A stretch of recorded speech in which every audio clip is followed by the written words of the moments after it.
A couple games you played in. I want to talk about your time playing for Joe. You mentioned so it was Michigan in '06 Yeah. when number 4 came into town, Mm-hmm. and I think that's still the record attendance. I don't know if they broke it this year with Ohio State, but at that time, for the longest time, that was the record. It's like 111,000. Yeah, it Um, was it was crazy. and you were a freshman, and Yeah. you had that big opening kickoff. Again, almost took it back, Mm-hmm. and you wanted to talk about that a little bit. Oh yeah, I mean it was from warm ups until game time. It was just electric the whole time, really. Like crowd and everything. So I remember coming out to warm ups, and there was a little section of Wallace Warriors, and I was like, you know what? Let me go and get this crowd hype. I'm gonna walk out there. So we have like bleachers leading up to the stands. I walked up in there and started screaming. Everybody went crazy, and then that energy just led, like I said, to that opening kickoff, which I wanted to take back, but I think it started the game off right, and but a few things happened. So Yeah, man. I remember that game. First of all, the crowd, Chad Henne, Mike Hart were on that team. Jake Long, they were. I think it was Gamble. He was one of the defensive guys at that time. I think If I remember, Gamble was with it the Gamble? Ohio State. Chris Gamble's Ohio Yeah. State. Okay. Gamble was Ohio State. Who was the They linebacker have they had? What's that? they have Mario Manningham at receiver. They had what is that little short dude's name? I think he played for Cincinnati.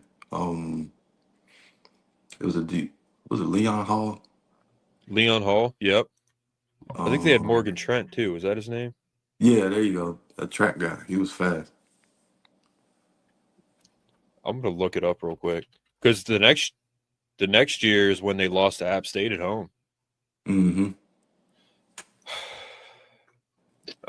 They had that to this day. That's like one of the biggest upsets of all time.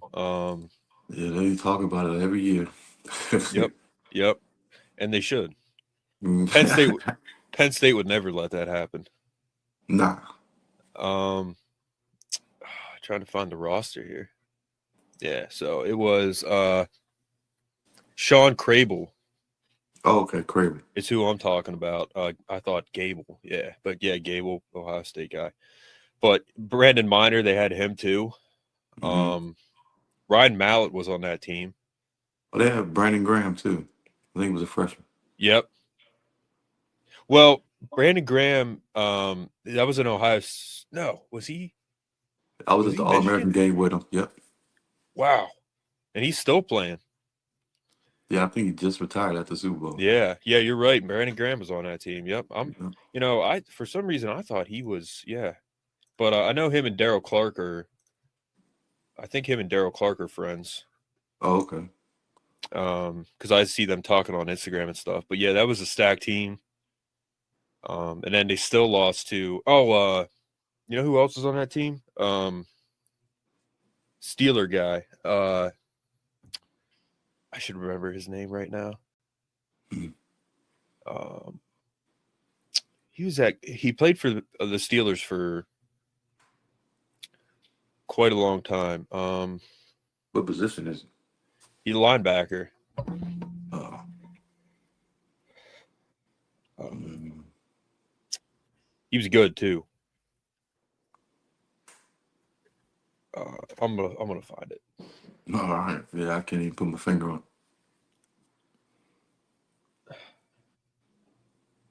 It was Lamar Woodley. Who? Lamar Woodley, remember him? Oh, really? Mm, He it's was not ringing. so he was number 56 for the Steelers, but that was the year in '06 when Michigan was just unreal on defense, and then Ohio State beat them in the rivalry game, and then Ohio State went on to play Florida. But yeah, and it just so happened too, AJ. I've been watching some old games and highlights, and you were teammates with Ted Ginn in that All American game. And his dad was on the Jim Tressel podcast. He was talking about how when he took that opening kickoff back in the 2006 national championship when they played Florida, he got hurt when they were celebrating. Yeah. And his dad was saying how, because he was like Norwood, his dad was a coach, and Mm-hmm. you know, he's saying how it could have ended his career. He was really lucky that he didn't get hurt. Oh wow. But yeah, dude, like the fact that you played with him and Tim Tebow, but he, you were fast, obviously, Mm-hmm. but man, Ted Ginn was just, whew, he was Yeah, something else. that's a different type of speed, man. Like Yeah, I don't yeah, think that's people for understand. sure. You got track speed and football speed, but that his correlated everywhere he went. Because I believe he was like a hurdle guy when he ran track. Well, you played with so many greats. Derek Williams, he was a track Mm-hmm. guy. Mm-hmm. You said Norwood was too. Justin Jordan King. Norwood. Justin King, yep. Yeah, Norwood was the basketball guy. That's why he was so shifty. Yeah, dude, I think he played for Penn State, right? He played for Penn Mm-hmm. State when he was there. So, yeah, there was a lot of guys like that in that 05-06 class that came in. But so I just wanted to talk about a couple games that you were involved in when you were at Penn State. From a fan's perspective, man, I want to get your take as a player. But first and foremost, you played for Joe Paterno. What was that like? He was. I guess it was just that meeting, like the myth, the legend kind of thing. You know what I mean? You have your Joe Paternos, your Bobby Bowdens, your Nick Sabans, Les Miles. You know those kind of guys. And when you see them in person, you're like, man, it's just like an aura that they have. You know what I mean? So when they come in the room, you Yeah. know they're there. Mm-hmm. And so I mean, it had its ups and downs. But for the most part, he kind of had some things set in place to where he was getting you ready for after football. You know what I mean? As far as like meetings go, for the meetings at 9, you got to be there at 8:45. Uh-huh. You Uh-huh. weren't there at 8:45, you're late. So I mean, I still apply that to this day. So there's just certain things that stuck with you. Yeah. Well, obviously, he was there when you recruited. You talked about Coach Johnson, Coach Norwood. I mean, what's it like? Just like everyday practice. I mean, I know he yelled a lot. Um, Mm, I don't know if you saw Rich Ornberger, one of your teammates, was on the Julian Edelman podcast, I didn't catch that one. and I'm gonna play a clip here. But All right. he's talking he's talking about Joe and he's yelling at him one time, which happened a lot with him, I'm sure. Mm-hmm. But yeah, he had that yell, man. He had that voice, that high screechy voice, Mm-hmm. Yeah. Joe. So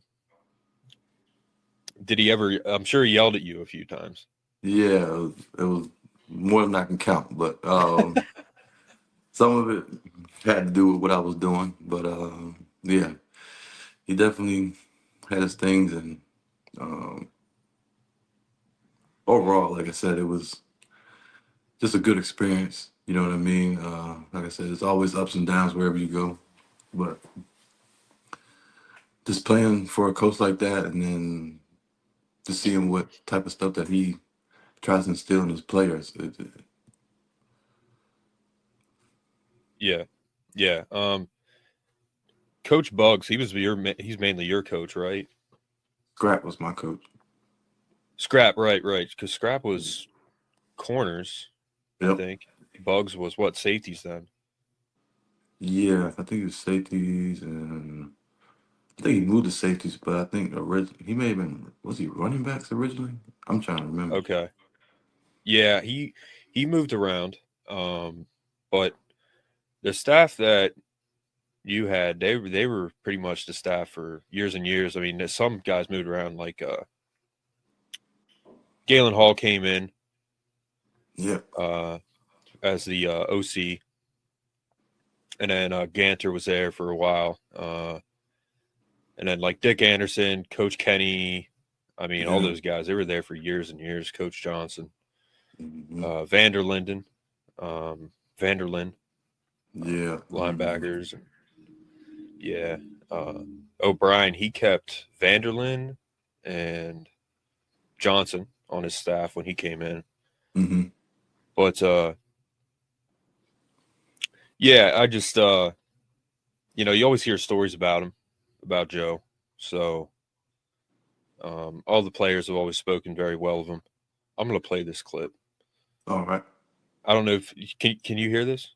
Hey, old bugger! Yeah. Is that you? Oh, he hated me. One time I got into a fight with the defensive tackle. I took his helmet off. I'm swinging at him. It's a practice, right? And he's pissed. He's like, hey, Hornberger, you got to get off the field. You're an animal. It's not even worth it with you. I'm going to send you on the next thing smoking back to Nassau Community College.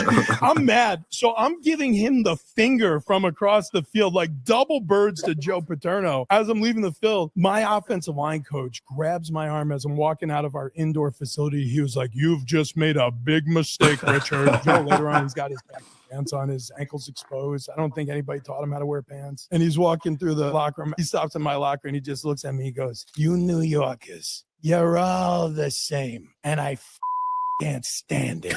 And he just kept walking. And he rarely cursed. So I was like, Jesus. Funny thing is, he's from New York. Yeah, he's from Brooklyn. I'm like, Joe. That's crazy. That's him, man. That's him for sure. Rich Hornberger was, he was one of the funniest guys on the team, man. Well, I listened to that whole interview, and he talked about, his time at Penn State. He's always in the doghouse, and is what they called it for Joe. I don't know if you were ever in the doghouse, but yeah, okay. Well, he was talking about, because he played for the Patriots, man. I mean, he was on a freaking dynasty that was the dynasty at the time, one of the best dynasties of all time in the NFL. But he said that it was after they won an AFC championship, and he said he's on the podium, and he said this old lady bumped into him. Mm-hmm. And he was like, oh, I'm sorry. And she's like, no problem. And he said, man, that lady has a voice on her. And then when they were doing the trophy, the person came up. It was Steven Tyler from Aerosmith. Oh, wow. He thought it was like this old lady, but it was Steven Tyler. I know exactly what you're talking about now. Yeah. But he was known on the Patriots too as a funny guy. Like Bill would have him come up and tell stories.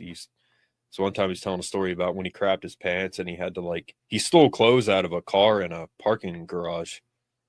Because he was going to a meeting or something like that. I don't know, but goodness yeah. gracious. Yeah, he was a funny guy. Yeah, AQ's always on Pat McAfee. Him and Pat McAfee are good friends.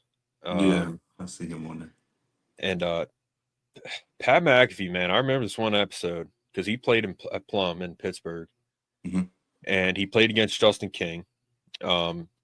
Now, obviously, you were from Maryland, so you didn't play him, but the one episode, man, he's talking about Justin King because he had 6 touchdowns against Plum or something like that.